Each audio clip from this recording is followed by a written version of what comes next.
आना चाहेंगे। जातीय जनगणना बिल्कुल होना चाहिए। छात्र हों तो मतलब कि आपकी मेन मुद्दा क्या? नमस्कार, प्रणाम। मैं सुनील नायक, आप देख रहे हैं पब्लिक नायक न्यूज़।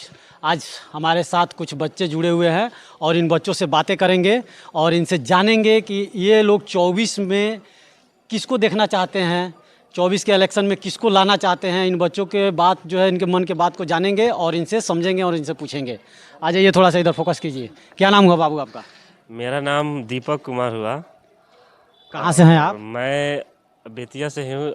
डॉक्टर अंबेडकर जगजीवन छात्रावास का छात्र हूँ और मैं पीजी का छात्र हूँ। तो मतलब कि आपकी मेन मुद्दा क्या है? सबसे पहले मैं आपको आपके चैनल जो है पब्लिक नायक, मैं आपको आपके चैनल को तथा आपको यहाँ आने के लिए सबसे पहले आपका और आपके चैनल की तरफ से सभी अभिनंदन करता हूँ कि आपने यहाँ पर आया और हम सभी छात्रों से मिला और हमारी समस्याओं को जानने की कोशिश कर रहे हैं।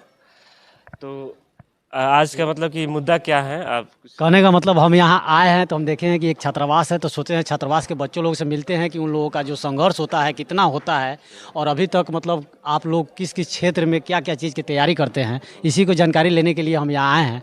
तो आप बताइए कि आप क्या चीज़ की तैयारी करते हैं। मैं तो अभी यूजीसी नेट का तैयारी करता हूँ और यहाँ पर मेरे जो अधिकांशतः सहपाठी हैं, जो मेरे से जूनियर बच्चे हैं, वो तो यहाँ पर लगभग चाहे एक छोटी सी ग्रुप डी लेवल का हो उससे लेकर के यहाँ पर के बिहार दरोगा की भी तैयारी करते हैं, आईएएस का भी तैयारी करते हैं यहाँ से। अच्छा, मैंने हर क्षेत्र में यहाँ के बच्चे जाते हैं? जी, यहाँ हर एक तो क्षेत्र में तैयारी करते हैं लोग। इसके लिए कोई मतलब वंचित चीज़ नहीं है कि आप इसी सेक्टर में यहाँ पर तरह की तैयारी करना है।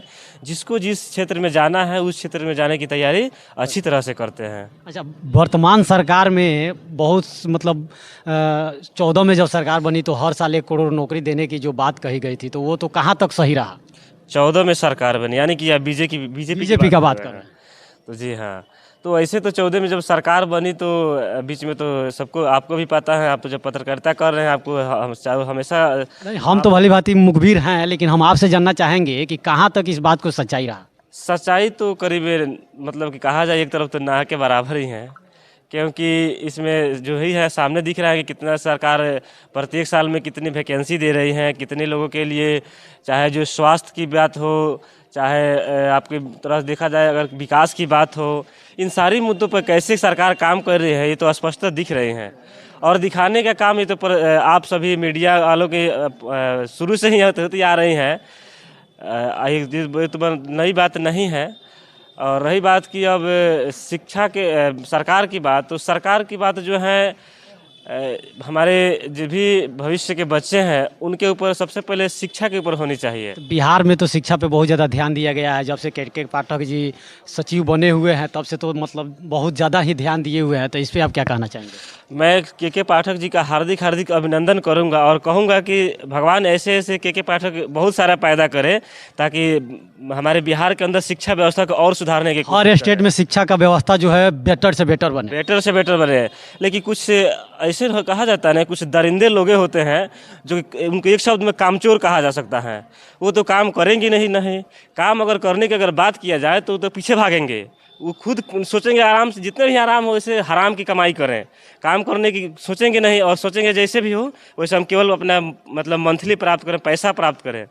तो अब तो ऐसा कुछ होने वाला नहीं है, चूँकि के पाठक जी पूरा एकदम सक्रिय रूप से अपना भागीदारी निभा रहे हैं। हाँ, ये तो है, मैं उनकी बात से पूर्णतः सहमत हूँ। और भविष्य तक देखा जाए कहाँ तक मतलब कि ऐसे काम कर रहे हैं। मेरे देखने से बहुत उनके काम अच्छा लग रहा है कि हाँ बहुत अच्छा से कर रहे हैं। हमने देखा है कि गांव में जब हम जाते हैं लोग देखते हैं लोग कि हम लोग, मेरे गांव की बात कर रहे हैं, मेरे गांव में एक प्राथमिक विद्यालय तक नहीं है। मेरे गांव के जो बच्चे हैं, मेरे गांव के पड़ोसी गांव में बच्चे विद्यालय जाते हैं। कहाँ से हैं आप? मैं नरकटियागंज ब्लॉक के अंतर्गत मेरा गाँव मुरली पड़रिया है, जो कि नरकटियागंज अनुमंडल और नरकटियागंज ब्लॉक उसी के अंतर्गत हम लोग यहाँ पर आज बेतिया में रह के पढ़ रहे हैं। कुछ मेरे भाई जो है मोतिहारी में रह के पढ़ रहे हैं, कुछ पटना में रह के पढ़ रहे हैं। तो यानी हम सभी लोग को देख करके वो बच्चे उत्साहित हो रहे हैं और शिक्षा व्यवस्था की तरफ मतलब कि आगे बढ़ने के देख करके। मेरे एक भैया जो है अभी उनका भारतीय जो है अर्धसैनिक बल में SSC GD में हुआ है, उनका जॉब हुआ है।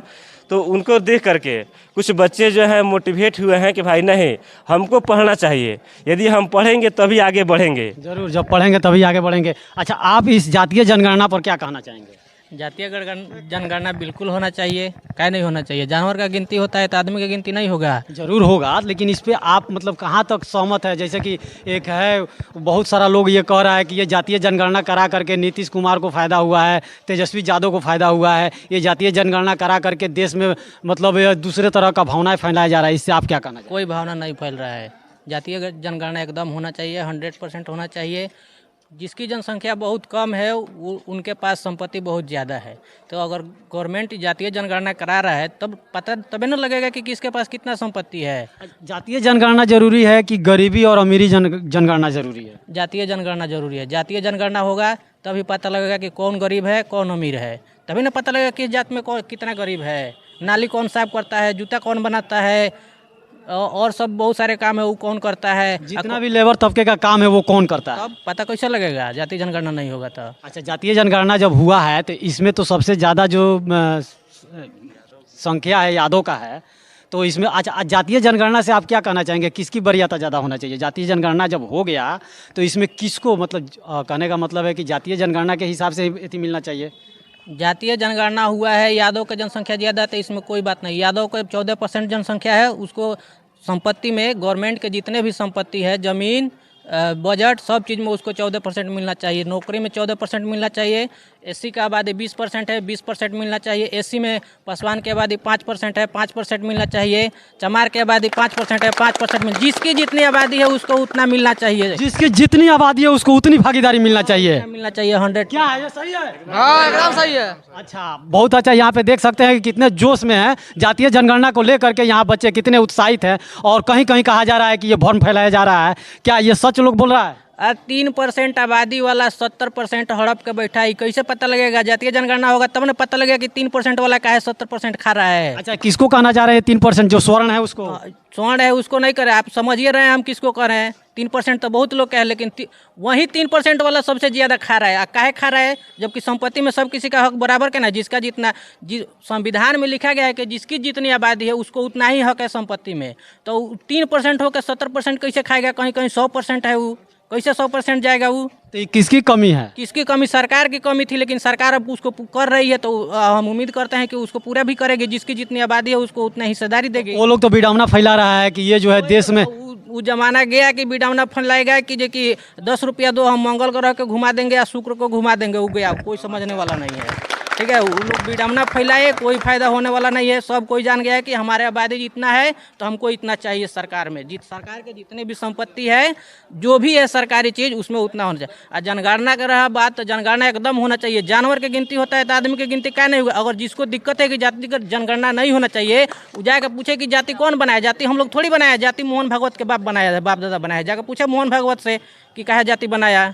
तो जाति के आधार पर जनगणना आपके कहने से सही है, लेकिन बहुत सारा लोग कह रहा है कि गरीबी और अमीरी को देख करके जनगणना कराना। तो वही तो हम बात कर रहे हैं कि अमीरी और गरीबी कैसे पता लगेगा किस जात में कितना गरीब है? जाति जनगणना होगा तब ना। अभी आर्थिक सर्वे उसका आने वाला, अभी तो आया है कि किस जाति के लोगों की जनसंख्या कितनी है। उसके बाद आर्थिक सर्वे जब आएगा तब पता लगेगा कि किस जाति के लोगों के पास कितना संपत्ति है। क्या नाम हुआ आपका? धर्मेंद्र कुमार राम। धर्मेंद्र कुमार जी एकदम तोड़ू फोड़ू एकदम जवाब दे रहे हैं। 24 में आप किसको देखना चाहेंगे? 24 में देखिए, हम किसी के सरकार के पक्ष में नहीं है, लेकिन कोई भी सरकार अगर ज़्यादा समय तक रहता है तो वो सरकार तानाशाह हो जाता है, ठीक है। इसलिए सरकार को अगर 5 साल में नहीं जनता बदलती है तो कम से कम 10 साल में बदल देना चाहिए। क्या ये सही है? धर्मेंद्र जी का कहना है कि कोई भी सरकार अगर ज़्यादा समय तक रह जाए, सरकार ही नहीं कोई भी व्यक्ति को अगर ज़्यादा पावर दे दिया जाता है वो तानाशाह हो जाता है। हम भी इनके बात से सहमत हैं। बाकी सब ये देश के भविष्य हैं और ये देश के भविष्य अपना समझ सकते हैं कि हम कहाँ तक क्या कर सकते हैं। और इनका जो भी बात रहा जातीय जनगणना के प्रति बहुत अच्छा रहा। हम भी इनके बातों से सहमत हैं और यहाँ के सभी भविष्य लोग जो भी हैं, बच्चे छात्र हैं, वो भी सहमत हैं। जो भी आपको हमारा काम यहाँ तक कैसा रहा, हमने आपको जो कुछ भी दिखाया पूरा ग्राउंड स्तर पर दिखाया, इसको आप देख करके कमेंट करके हमको जरूर बताइएगा। क्या नाम हुआ आपका? मेरा नाम कमलेश कुमार पड़ेगा। क्या चीज़ की तैयारी करते हैं यहाँ पे? मैं एसएससी की तैयारी करता हूँ। आपको जातीय जनगणना पर कितना सहमति है? जातीय जनगणना होना चाहिए। चलिए आप लोग कमेंट करके बताइएगा। तब तक लगे जय हिंद।